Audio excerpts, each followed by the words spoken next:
Bismillahirrahmanirrahim. Assalamualaikum warahmatullahi wabarakatuh. Alhamdulillahirabbil alamin. Assalatu wassalamu ala asrofil anbiya'i wal mursalin Sayyidina wa maulana Muhammadin sallallahu alaihi wasallam wa ala alihi wa sahbihi ajmain amma ba'du. Salam santun, salam hormat, salam silaturahim untuk seluruh keluargaku, sedulur padepokan Kalijogo dimanapun berada.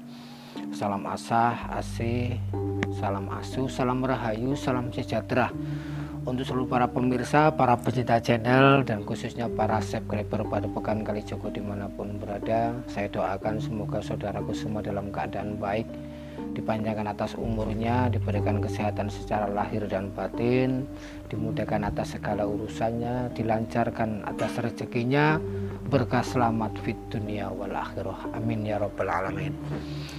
Alhamdulillah sedulur, pada kesempatan hari ini kita ada di Padepokan Kalijogo, di aula Padepokan Kalijogo, yang dimana di sini saya akan coba sedikit mungkin memberikan sebuah pemahaman dari permintaan sedulur yang telah menembusi admin ataupun saya pribadi tentang ilmu penarikan pusaka.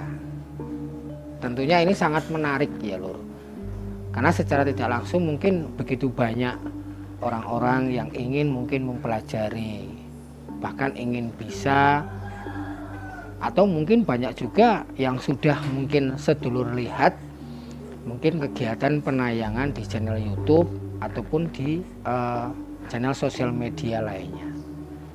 Jadi sebelum saya membahas langsung ke bab inti masalah penarikan pusaka, di sini yang perlu mungkin saya sampaikan kepada seluruh saudaraku dimanapun berada, kalaupun ditanya Romo ataupun Raden, sebenarnya ilmu penarikan pusaka itu ada atau tidak? Kalau seandainya kata saya ditanya seperti itu, saya akan menjawab dengan versi saya, dengan bahasa saya, kembali kepada kepercayaan dan keyakinan. Karena apapun bentuknya, ketika kita tidak mempercayai, ketika tidak meyakini atas sesuatu hal, bahkan di situ kita tidak mau belajar, menggali, melakukan sebuah proses, itu semua tidak akan mungkin hadir di dalam diri kita, tidak akan menumbuhkan sebuah kepercayaan dan keyakinan.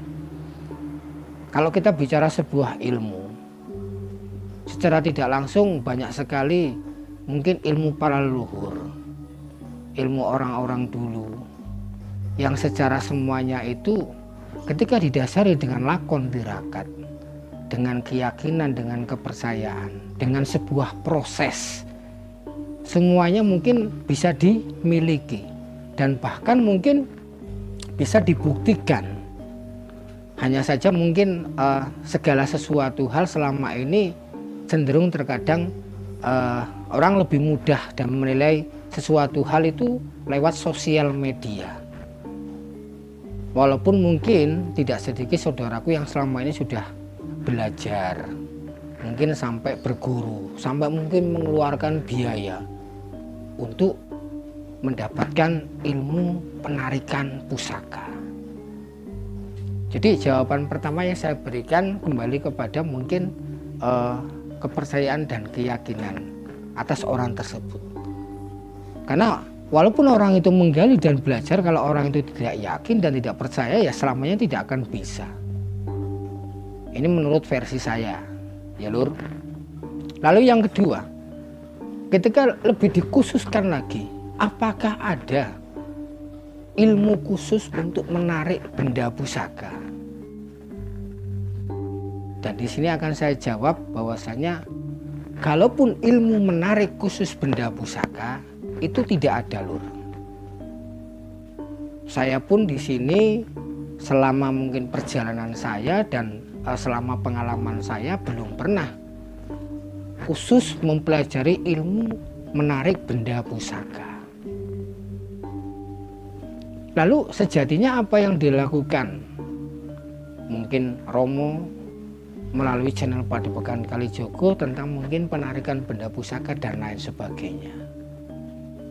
Saya akan jawab bahwasanya apa yang saya lakukan yang memang mungkin sifatnya terkhususkan untuk dalam bentuk penarikan benda pusaka itu adalah sebuah konten kegiatan, konten hiburan untuk seluruh saudaraku dimanapun berada. Karena saya tidak punya ilmu menarik pusaka. Saya bukan tokoh spiritual, bukan orang sakti, orang hebat. Saya bukan mungkin ustadz, ulama, bukan dukun dan lain sebagainya. Di sini saya berkata, posisi saya di hadapan pemirsa, saya salah satu YouTuber yang dimana saya akan berusaha melakukan yang terbaik dengan karya saya, tanpa saya harus menjatuhkan orang lain, tanpa harus menjelek-menjelekkan orang lain. Karena kembali lagi, ketika mungkin membuat sebuah kegiatan, konteksnya dalam sebuah video di channel YouTube, apa yang dilakukan ya tujuannya mungkin untuk menarik simpati, menarik perhatian daripada para pemirsa. Tidak sedikit orang yang mengatakan, kenapa Romo lebih dominan kok seringnya menarik benda pusaka? Kenapa tidak berburu mungkin dukun atau menunjukkan sebuah penampakan hantu yang serem-serem, terus mungkin ngobat-ngobatin orang dan lain sebagainya.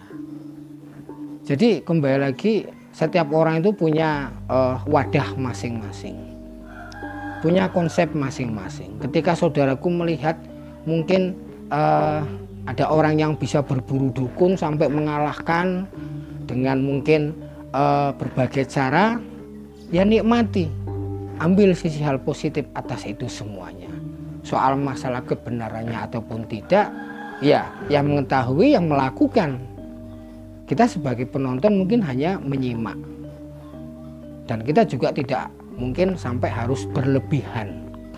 Karena kembali lagi, tidak sedikit semuanya itu sebatas sebuah konten ataupun kegiatan dan hiburan. Termasuk mungkin penampakan hantu-hantu dan lain sebagainya. Ini yang perlu mungkin saya sampaikan, bahwasanya ketika kita ingin mungkin melihat sosok makhluk gaib, jin yang pastinya menjelma dalam bentuk lain, itu pun sangat amat sulit dan tidak bisa. Kita harus mungkin mempersiapkan kamera dulu dan lain sebagainya. Tapi kalau tiap hari, tiap saat kita ditontonkan oleh mungkin penampakan hantu dan lain sebagainya, itu pun kembali kepada sudut pandang pemirsa dimanapun berada. Kalau baik dan bagus dan terhibur, ya monggo dinikmati. Kalaupun tidak, ya pemirsa yang bisa menilai. Karena yang mengetahui atas kebenarannya, yang membuat konten tersebut, kita sebagai pemirsa hanya mungkin menikmati. Lalu yang selanjutnya dalam dunia pengobatan, di sini saya sering sampaikan bahwasanya saya paling senang untuk membantu orang sesuai dengan kadar kemampuan saya dan keterbatasan saya. Tetapi sedulur, bahwasanya perlu diketahui di Padepokan Kalijogo, saya tidak membuka pelayanan publik.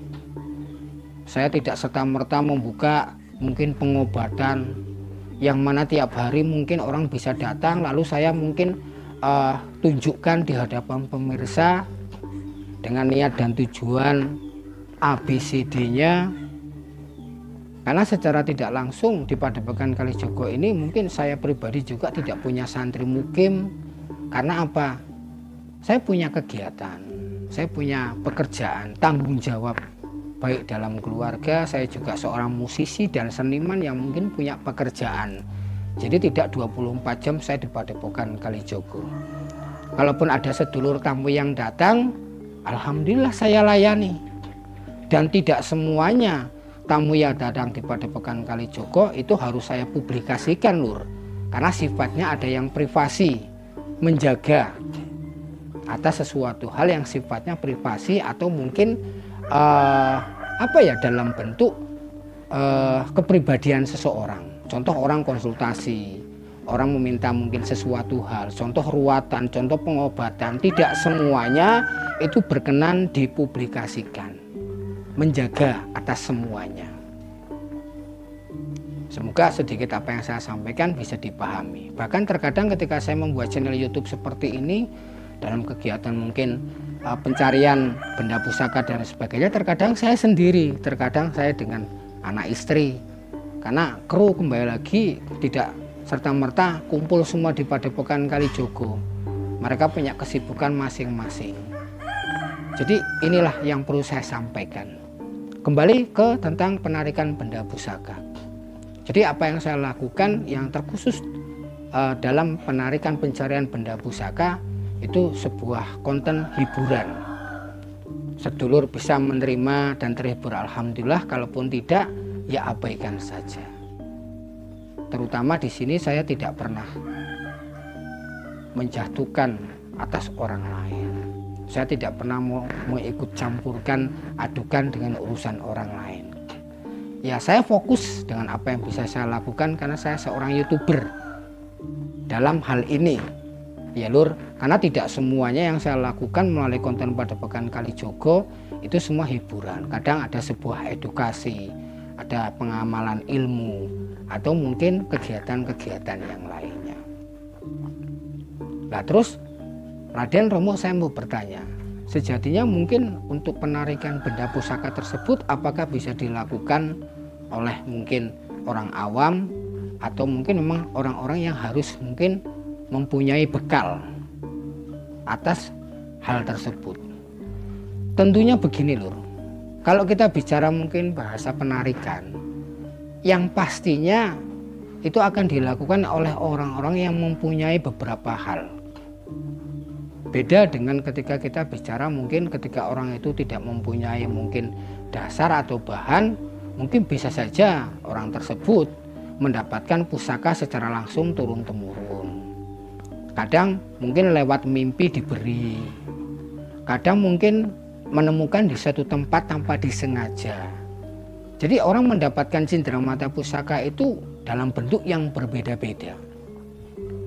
Ada juga orang yang secara tidak langsung melakoni sebuah tirakat di suatu tempat yang memang mungkin secara menyendiri, lalu mendapatkan rezeki berupa benda pusaka dan lain sebagainya. Tetapi kalau dalam konteks yang saya lakukan di media YouTube tersebut, kembali lagi penarikan benda pusaka itu hanya sebuah mungkin bahasa. Jadi yang lebih mungkin tepatnya yaitu pengolahan energi Lur. Pengolahan energi yang dibekali dengan dasar-dasar yang harus kita miliki. Dasar yang pertama apa? Yang pastinya kita harus yakin. Kalau kita nggak punya keyakinan dan disertai dengan niat, ya segala sesuatu tidak akan pernah terjadi. Lalu yang kedua, kita harus mempunyai sebuah pemahaman atau mungkin sebuah keilmuan, yaitu untuk bisa meradar daripada sisi kegaiban, baik energi daripada benda pusaka tersebut ataupun mungkin sisi gaib makhluk yang menghuni atau yang menempati benda tersebut. Kita harus meradar dulu, mendeteksi dulu. Jadi oh di sini ada, di sini tidak ada, oh di sini energinya lemah, oh di sini kuat. Nah, kita harus bisa merasakan dan belajar untuk mendeteksi daripada energi tersebut. Lalu selanjutnya di sini kita juga harus menguasai yaitu ilmu penerawangan atau mungkin ilmu secara mungkin mata batin. Karena tanpa hal seperti itu sangat amat sulit. Karena kita akan menembus sebuah dimensi yang dimana sesuatu hal tersebut mungkin masih tertutup hijab yang harus kita tembus, yang harus kita lihat dengan mungkin mata batin kita. Lalu selanjutnya kita juga harus mempunyai sebuah keilmuan untuk berkomunikasi. Karena tanpa komunikasi ya agak susah Lur, bisa jadi mungkin benda tersebut itu didiami sosok makhluk. Baik itu mungkin khodam daripada benda tersebut atau mungkin sosok makhluk yang mendiami, yang menguasai atas tempat tersebut. Karena kembali lagi makhluk jin ini itu bisa memindahkan satu tempat ke tempat lain. Makhluk jin juga pandai merubah-rubah, dalam arti mungkin wujud ataupun rupa. Jadi di sini kita perlu mungkin sebuah ilmu, karena ilmu itu adalah pengetahuan. Tanpa kita mengetahui atas itu semuanya, tanpa kita punya ilmu, tanpa kita punya dasar, ya kita susah lur.